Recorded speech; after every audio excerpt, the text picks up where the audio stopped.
ঘনবসতিপূর্ণ এলাকা বংশালের কেপি ঘোষ স্ট্রিটের একটি বহুতল ভবনে হঠাৎ ছড়িয়ে পড়ে আগুন। মুহূর্তেই কালো ধোঁয়ায় ঢেকে যায় চারপাশ।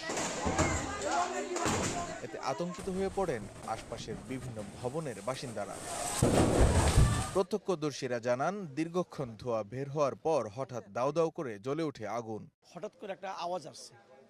আওয়াজ আসার পরে এখানে তো যে দোকানটা ছিল এর মধ্যে আপনাকে অটো পার্সেল সাইনিং বিভিন্ন রকম কেমিক্যালের ছিল।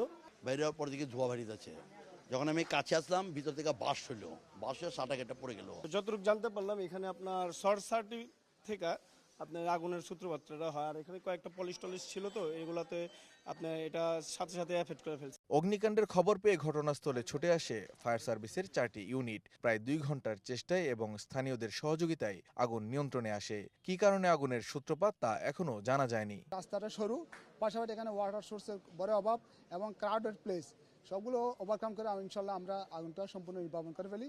এখানে ভবনটা ছিল 4 তলা, উপরে টিন শেড ছিল 2 তলা এবং 3 তলা। এখানে হেলমেট এবং বিভিন্ন রেইনকোট ও অন্যান্য মালামাল ছিল। নিচতলা একটা ছোট্ট একটা রুমে আগুন ছিল। এ ঘটনায় কোনো হতাহতের ঘটনা ঘটেনি। আবাসিক এলাকা থেকে গোডাউন সরিয়ে নেয়ার দাবি স্থানীয়দের। মানিক মোহাম্মদ ওমর, সময় সংবাদ, ঢাকা।